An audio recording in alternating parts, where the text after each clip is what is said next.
And then loaded quarterback class for the 2027 NFL Draft. South Carolina's LaNorris Sellers is the biggest X factor for the QB1 crown.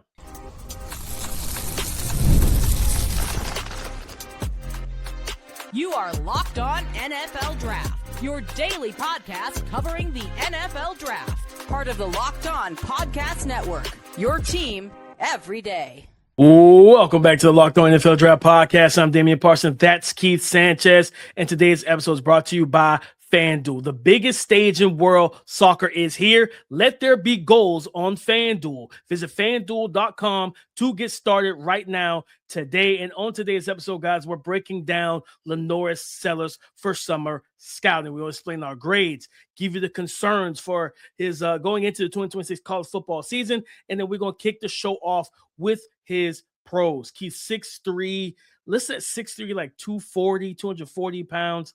For the South Carolina Gamecocks, LaNorris Sellers is the biggest X factor at the quarterback position in the 2027 NFL Draft off of the 2026 college football season. He completed 60.8, almost 61% of his passes, threw for 2,437 yards through the air, and accounted for 18 total touchdowns in 2025. Keith, what are the superpowers or the positive things that you took away when studying LaNorris Sellers with the Gamecocks last season?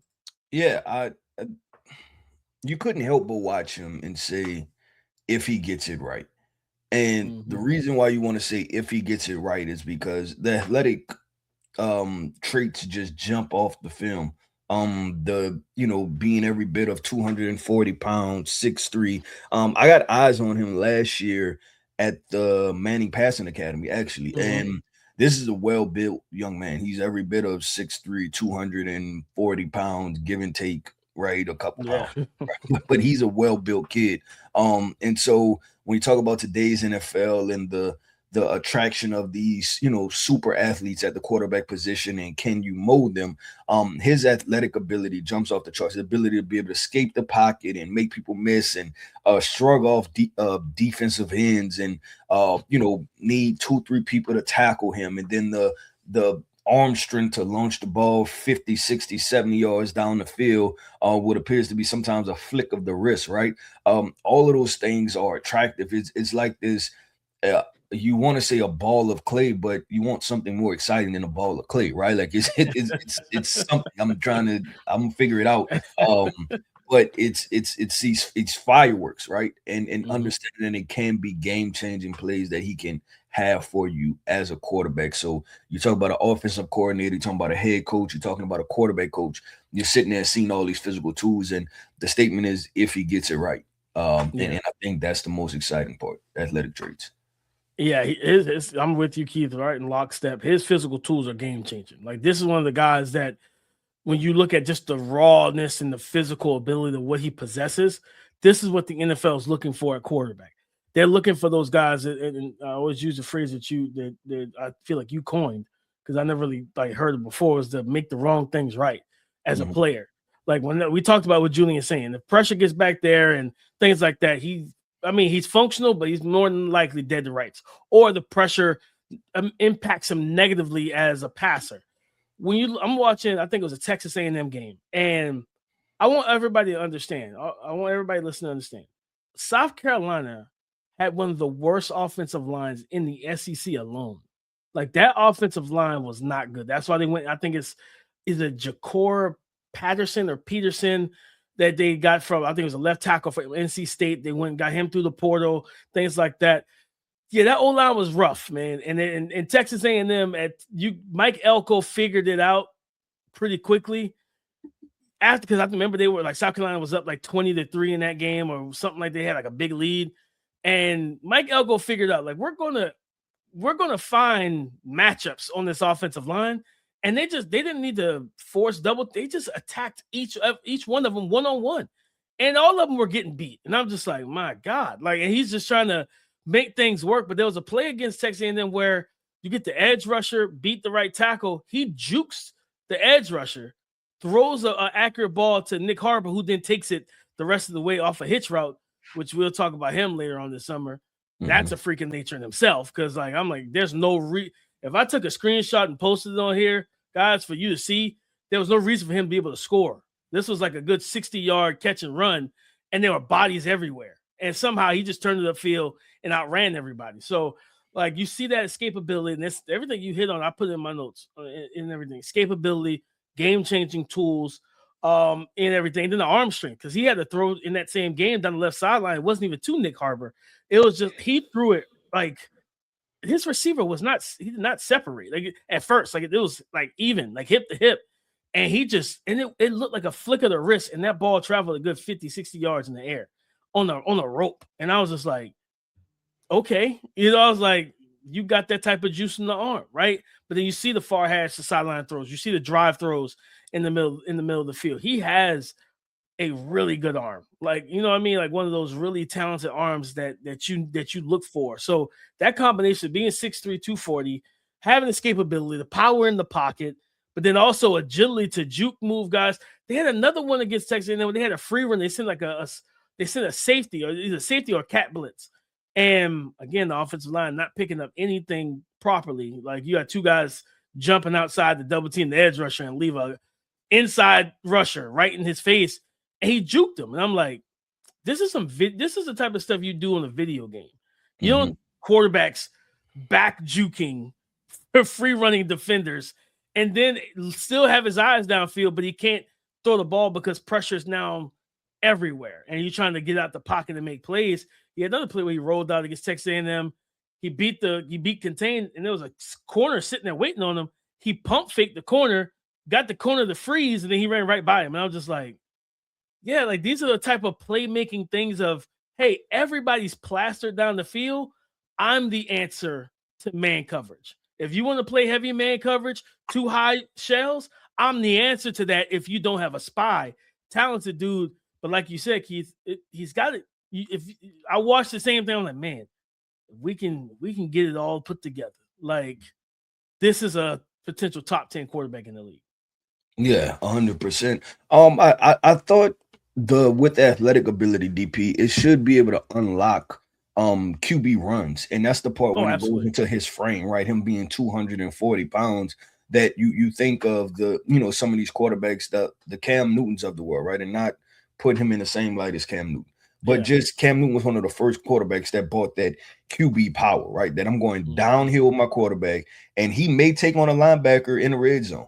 We get under 5 yards, it's 5 and in. He may run through a linebacker's face to get the touchdown, right? Like LaNorris Sellers has that type of frame to say, you know what, I believe you can win, right? You want to put one of these hybrid safety linebackers in the box on third and short, right? This is what's going to happen. We're going to have a hat for a hat because the quarterback is now part of the run game, right? So we have all 11 counted for, and we're going to figure it out. So, and you feel good about him falling forward and winning that battle just with how Jalen Hurts is another one. Jalen Hurts is another one built like that can handle that type of that run scheme and stuff like that. Tim Tebow, man, granted, that was pretty much all he did in that Denver Broncos offense for the most part, but you have to be built. The only outlier I would probably say is Anthony Richardson, is because like he got hurt early. You know what I mean? Like he had the frame for it, but like he would get hurt, and it limited the Colts. The Colts then said, well, we don't want to run you like that because we want to keep you healthy. Like, you know what I mean? So it's like, it takes away that superpower because of the health. But LaNorris is definitely a guy, Keith. I agree with you. He's built for that. Like that QB power, QB veer.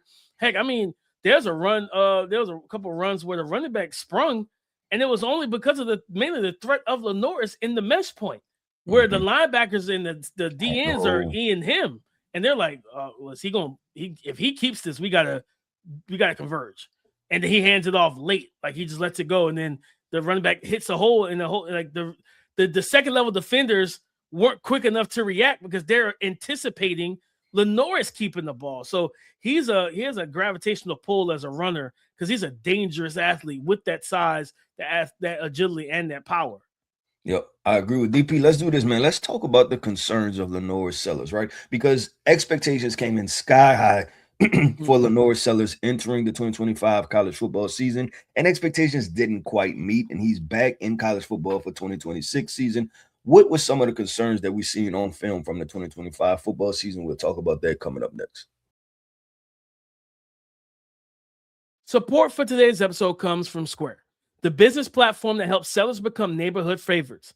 Whether you're gearing up for a busy season or just trying to keep up with everyday demand, Square keeps your business running smoothly, from payments to online orders, inventory, staff, and more, all in one place so you can focus on your customers, not your to-do list. Square helps businesses simplify the day-to-day while still giving them room to grow. There's a place that I like to go to all the time near me, and I always notice how fast and how painless it is to pay. No fumbling, no waiting. That's Square. Square helps you run your business more smoothly, bringing payments, operations, and insights together in one place so you're ready for whatever's next. Right now, listeners can get up to $200 off Square hardware when you sign up at square.com/go/LockedOnNFL. That's SQUARE.com/LockedOnNFL. Get started with Square and build a setup that works the way you do. Before we break down the concerns for South Carolina quarterback LaNorris Sellers, don't forget to get your daily fix of the Locked On NFL Draft podcast completely ad-free by joining the Everydayer Club today. Start your 7-day free trial right now and get closer to your team, your guys, me, Keith, your favorite NFL draft analyst, without the interruptions. Check the link or click the link in the show notes or go to lockedonnfldraft.supercast.com to claim your free trial. Keith, as we talked about, if he gets it right, what is some of the things that he got wrong last year on film? Keith, I would probably say the thing that stood out to me was the accuracy under pressure. And again, and I'm probably going to have a similar rant that you had about Arch Manning in Texas situation when I talk about at the end of the show, because I was very frustrated watching this offense.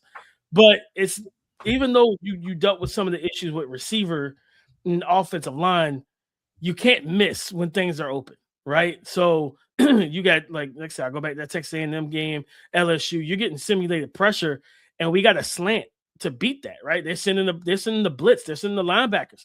If that slant is supposed to replace those linebackers, right? And you got guys getting open, and you're like, you don't have full control of the ball because you're sped up. And instead of just like, hey, easy pitch and catch, 3-yard slant, you're firing it like it's a you're firing it like you're like, hey, one in the hole, like you're in the military, like it's a bomb, like you're just like hard, just it's full speed, 100-mile-per-hour fastball. I'm like, you can't do that in that situation. And now that pass is incomplete, and it was 3rd and 10. If he catches this, he probably runs for the first down. That he had some just ball placement issues to me, where not just that, but it's missing. And then, Keith, typically the phrase, you don't want to miss. If you're going to miss low. He was missing high. Mm-hmm. And I'm like, you're overthrowing the guy across the middle. And when you got safety sitting back there at 12 to 15, if you're prone to do that, their coaches are telling them sit and wait for it. Like he's prone to overthrow the end cut, especially once we start getting pressure on him, things like that. Technically, mechanically, I think he's a sound, fine quarterback, but he's got to get better with his accuracy and his accuracy, decision-making, and ball placement under pressure.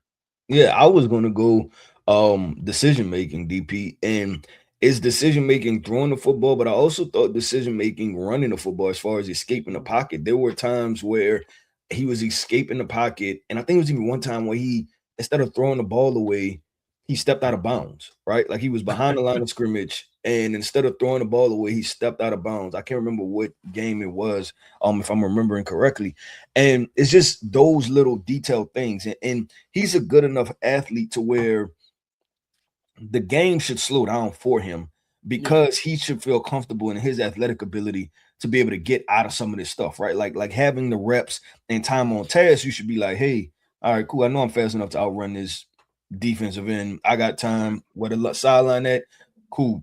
Let me throw it out, right? And get rid of the football. So I look at it from that perspective, DP, and I say decision making, and like you said, the decision making, where you said it, under pressure, right? And the way that the play unfolds is the pressure comes, he escapes, and then it's an erratic play. But at that moment, when he escapes, it's like, okay, I bought myself time. Now let me survey the field. Not I bought myself time. Let me just hurry up and launch it, right? Like there has to be a half a second pause, and it's hard to simulate that in practice, right? Like you can't simulate 100,000 fans, your energy and adrenaline is high, and then you escape the pocket, and then slowing your mental process down. And I think that's what it is for him. Is he going to get comfortable or not, right, in that situation? And like, hey, I'm athletic enough to do this.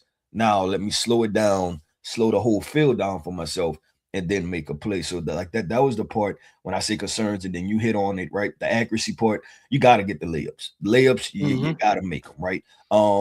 You have to be able to hit those.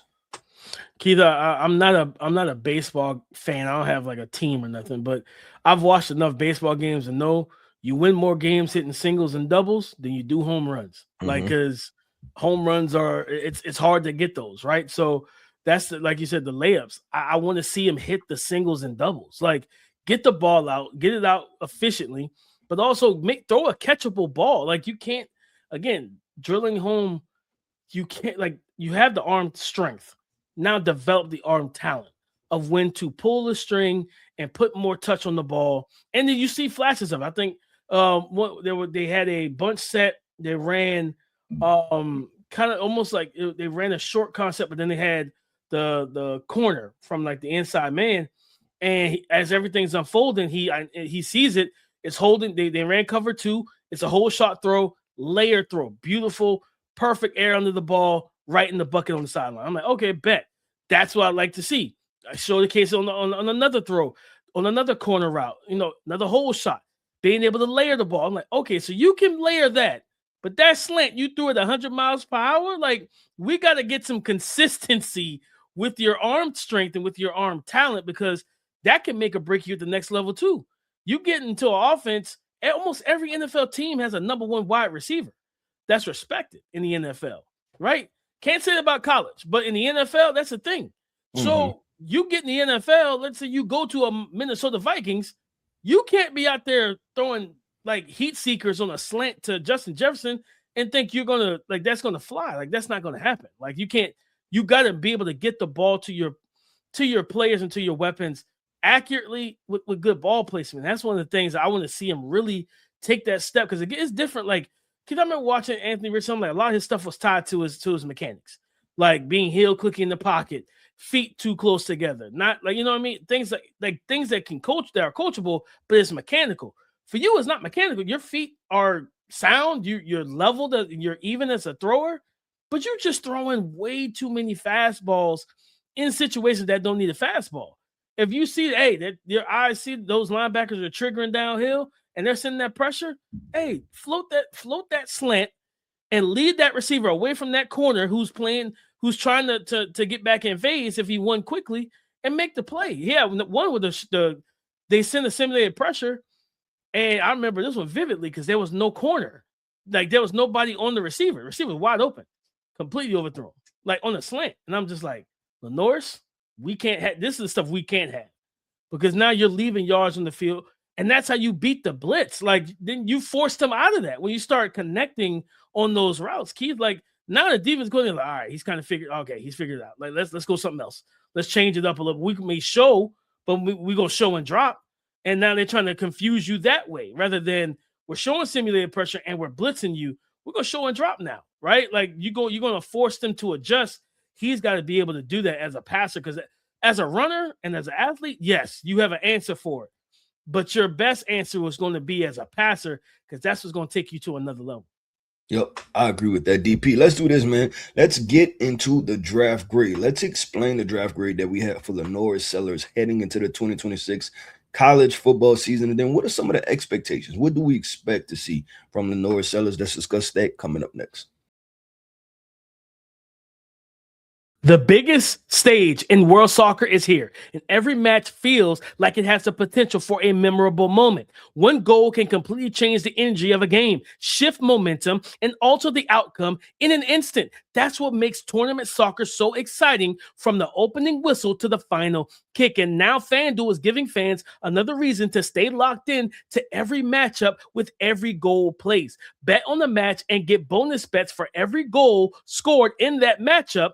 More goals mean more bonus bets. All you have to do is turn on your token. But not only that, guys, if you want to bet on the NFL draft for 2027, you can. You can bet right now early on who you believe will be the number 1 overall pick. And the subject of today's show, LaNorris Sellers, he's plus 1,500 on the odds. So you can go ahead and get in on that right now. From the opening whistle to the final kick, let there be goals on FanDuel. Visit FanDuel.com today to get started now. Thank you for making Locked On NFL Draft your first listen of the day. And thank you for making the Locked On Podcast Network the number 1 sports podcast network in America. It's all because of you. LaNorris Sellers, Keith, explaining the grade, flushed out this conversation about him and what are the expectations. Now, going back to South Carolina, I might ding you again for decision-making, going back to that situation after we saw what it looked like last year. But Keith, what grade did you give him? Yeah, I gave him a middle second round grade. Because I like the athletic tools are there, and then you see him with the opportunity to be able to make correct plays, because there are positive plays in the passing game. It's just eliminating the negative plays. And I think right now he has athletic tools in his own bucket, and then decision making and operating a passing offense sits at 50-50, right? As far as positive, negative, we need to convert that to more to a 70-30 split, right? Like, it's just certain plays needs to be eliminated from his game. And I think that if he eliminates the negative plays and just turns them into neutral, I think that's okay. And I was gonna wait to get into this conversation, but I'll get into it now. Yeah. I want to use 2 different quarterbacks, right? To explain my I guess to give a good example of what I'm talking about. You have Jalen Hurts and you have Justin Fields, right? Both came out. Justin Fields went in the middle of the first round. Jalen Hurts went in the second round. Both were deemed for certain elements of the passing game, right? That the NFL didn't necessarily care for, as far as, being read progressions, accuracy, stuff like that, right? That there were concerns for both of them, if both of them were in the same general area. Justin Fields got into the NFL, albeit not a great situation, but he got to the NFL, and those negative plays stayed with him, right? For every positive play, he almost made a negative play, right? Which turned out to be a moot point and be neutral. Jalen Hurts decided to fall into a role that I'm fine with. If people label me a game manager, I'm not going to make bad plays. And if you put me on a good team, I'm going to make positive plays and I'm going to make neutral plays, which makes me a positive player at the end of the day, right? And I think that's the difference, and that's what LaNorris Sellers has to look at with his career. I know there's going to be the Anthony Richardson comparison. The way I view Anthony Richardson, that situation has been, I guess, so dysfunctional that I'm putting it in a bucket by itself, right? I'd rather go to more, because there's not going to be too many times a quarterback goes top 5 and then doesn't play much, and then just warming up pregame and rubber band snaps, and then you know what I'm saying? Like, you're going to have, they're going to get more freakish things happening. Yeah, they're going to have more data points, and it's going to be more like a Justin Fields, and it could result both in that they're not good NFL quarterbacks. That could potentially happen, right? But I'd rather use Justin Fields as a comparison because he's played a lot more football, and we have a lot more data sets. And so I look at that, and I'm like, if he's aiming to first beat Jalen Hurts, right? Before you get to Josh Allen and Cam Newton, beat Jalen Hurts first, right? And get to that point. And I think with that, you're talking about a starting caliber NFL quarterback. And then I look at a guy, I remember watching the Cowboys documentary last summer. Troy Aikman never had spectacular numbers. He did his job. He was a leader. He executed as a high level, right? And he's a Hall of Famer. He has 3 Super Bowls in the Hall of Famer from the quote-unquote game manager level. Like, if you look at his numbers are by no means spectacular. But he played his role. The same thing Jalen Hurts is doing for the Philadelphia Eagles. And I think if LaNorris Sellers tries to figure that part out and not be Superman, he should be okay. Keith, I think I've said this so many times on this pod, man. Like, with these tools, he just physically gifted quarterbacks. If you can learn to be a game manager, you're the most dangerous weapon in football, like, bar none. Because when you're able to run the offense efficiently, make the right decisions, yes, everybody has bad decisions, bad plays, turnovers. That's normal. But you can't have the elevated amount of bad decisions and bad plays. When you're able to manage the game, distribute the ball, be a point guard, or like, because before you can be LeBron James and be the point forward, you need to learn how to be the point guard. Like, you know what I mean? Like, because that's the difference. Just being a point guard, being a Ricky Rubio or Steve Nash, where I can shoot the three, whatever, but I'm gonna get the ball to my guys. Like, then LeBron can activate. Okay, I've got my 10 assists. Now let me go get my 32 points. Right? Like, it's levels to it. Learning how to reach that next level. And like you said, you can't walk in the league and be Cam Newton. You can't walk in the league and be Josh Allen. Heck, Josh Allen, it took him 3 years. You know what I'm saying? To rework his mechanics and different things like that. And then you go get dig. There's a lot of stuff that had to happen for all those guys. But understand, like, watching those guys that have a similar skill set to you that are successful. And Jalen Hurts, that's a great comp, because he is so good about, again, managing the game.